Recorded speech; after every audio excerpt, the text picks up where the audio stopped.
Hello and welcome to this episode.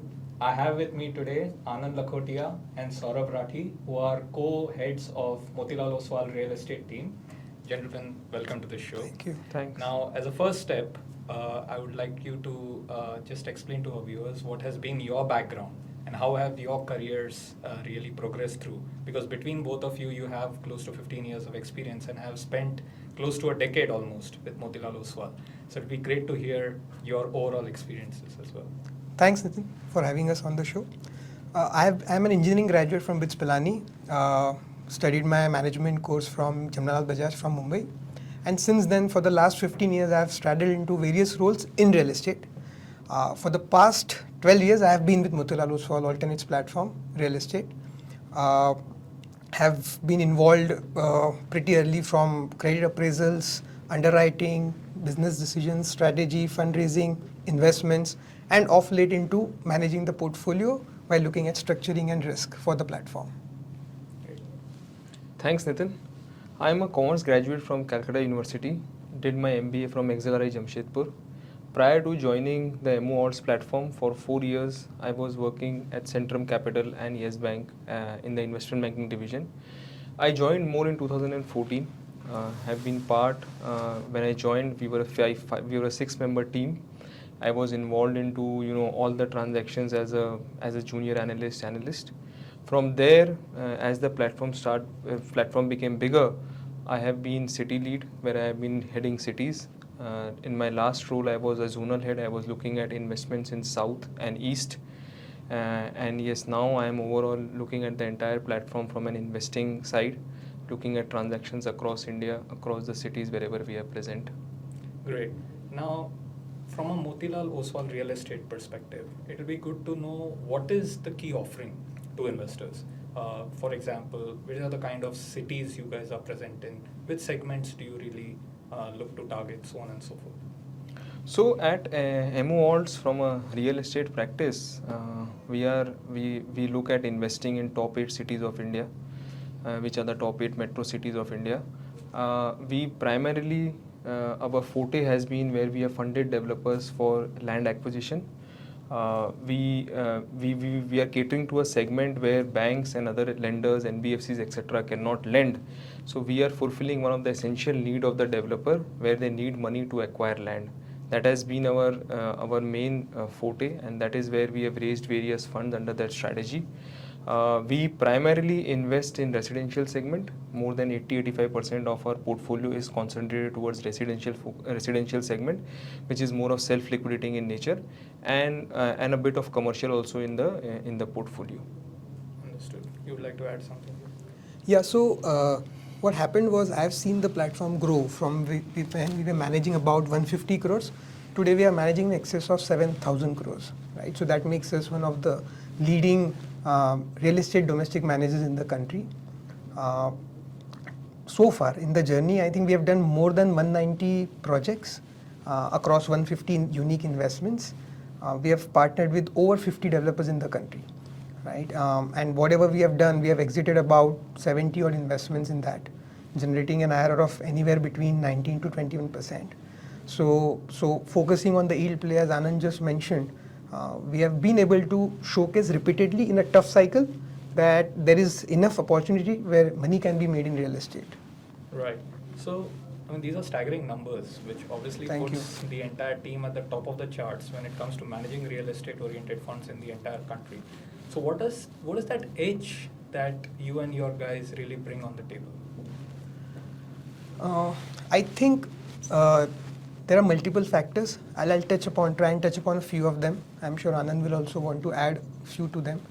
I think one of the most basic ones is how you go about your entire process of investing.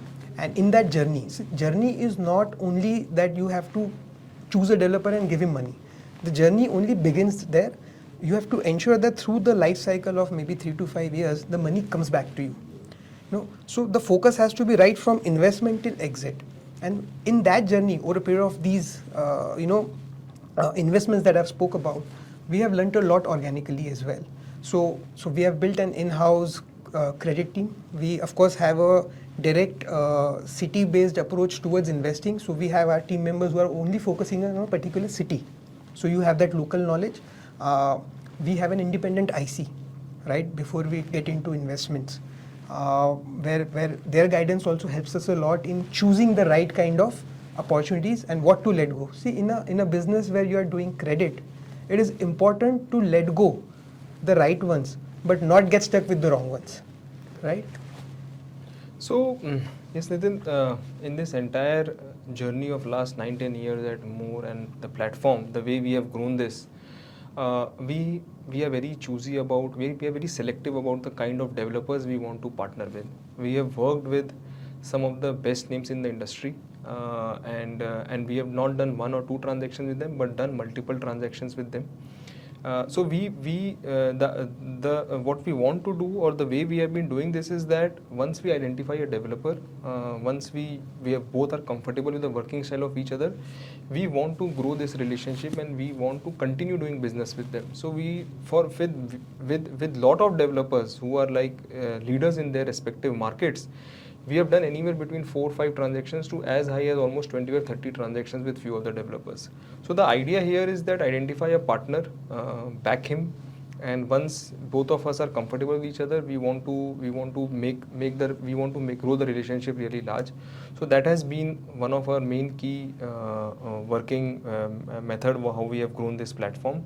The other is also that we are also very choosy about the kind of product or the kind of development we want to back. So for example, while our majority of the portfolio, as I spoke, is Resi focus, within Resi also we want to be focused more around the mid-income segment, where we feel that the way the Indian mid-income the segment is, that generates the maximum demand. So majority of our projects are focused on catering that mid-income segment. We are very choosy or very picky about about luxury, ultra luxury or affordable segment. So that has been another thing. The other thing is also city wise we are also very dynamic. We were the first ones maybe, or the initial ones, to start looking at Hyderabad when majority of the people were not looking at Hyderabad. Earlier our portfolio was more skewed towards, let us say, south, which was Bangalore, Chennai and all that, where markets like Mumbai and NCR were going through their own challenges. We were very light on those markets, but yes, now we have a well diversified portfolio. We were one of the first few funds to enter Ahmedabad. That has given us good results, and now we are very actively looking at Kolkata as a market. So that is another strength what we bring, that we are very dynamic. We keep on adding more cities as and when we feel that this is the right time to enter that city when others have not entered. Right. One of the key aspects that goes into this entire thing is the exit part of things, and exit, as both of you know, is the ultimate driver behind the final performance for an investor. So if you can just guide us in terms of how do you guys plan the entire exit for any projects that you take? So the way, Nitin, we work, once we have invested, then we have the entire team of risk, credit, asset management which is there, and on a regular basis we monitor the portfolio right from because we are coming, let us say, at pre-approval stage. So where has the approvals, whether developer has applied for approvals, what are the timelines, etc. Once the project is launched, we are the sole signatories to the escrow accounts. All the money gets collected in escrow account, where we take charge, we take control, and then we allocate it towards the project and towards our repayment. So we have full control over the cash flows of the project from start till the end. And then we also have internal auditors and technical consultants who also give us quarterly reports on what is happening in the project in terms of from a financial cash flow perspective, from a work perspective, that there is a physical progress at the site, what is the balance cost of construction, etc. So all these factors help us in keeping a track on the project in terms of what is my loan outstanding and what is my balance cash flows. Is that sufficient to take care of my exit part? So all this gives us the right kind of exit signals premature. If we feel that there is some challenges we might face, all these methods what I am talking about gives us a signal that it's a time to press the button and take an exit from the project if possible, which has let us a lot of exits what we have happened, it has happened ahead of time, because we have felt that this is the right time to exit this project or this developer, because we are not comfortable with what. At the end of the day, yes, there is a fixed timeline to when we exit, and most of the cases, because we have backed the right kind of developers, the exit happens through project cash flows. Right. Now, just stepping a little at a macro level, sort of from your standpoint, if you can give us a perspective on how you view the current real estate sector. It's obviously gone through a lot over the last 10 years or so. But over the last couple of years, there has been a little bit of a rebound, which we can obviously observe. But would like to get your perspective as well. You're absolutely right. So, starting 2011 up to 2019 pre-COVID, one after the other, there have been events which fortunately, unfortunately, sector had to go through. Some of it were force majeure, something like a COVID, right, which was beyond anyone's control. Some of it was financial challenges, something like the NBFCs went through crisis, so it created an untimely liquidity crunch. And some of them were regulatory, which I think amongst the three, regulatory is something which is which could be disruptive in the short term, but definitely has a very long-term advantage, right? So any industry in the country you see which is as mammoth as real estate, you look at insurance, you look at our equity markets, whenever these industries get regulated, they tend to grow exponentially from an AUM perspective, from contribution to GDP perspective. Same thing happened with real estate. So we got RERA, which is a regulatory authority for the sector, and then we had numerous such additional cleaning up measures, which is like implementation of GST, Benami Act coming in, right? There was certain governance linked image that was there for real estate, which has completely changed over the last 5 years, right? So that is one big advantage, both from an end consumer perspective and from a prospective investor being a capital provider for the sector. So that's a very big plus. At the same time, post-COVID, what has happened is most of the developers were very slow in terms of picking up new land parcels, offering new products, very conservative on pricing, etc. All that has changed significantly. And now COVID is a talk of past, right? So it's about 2 years that we have gone through that phase.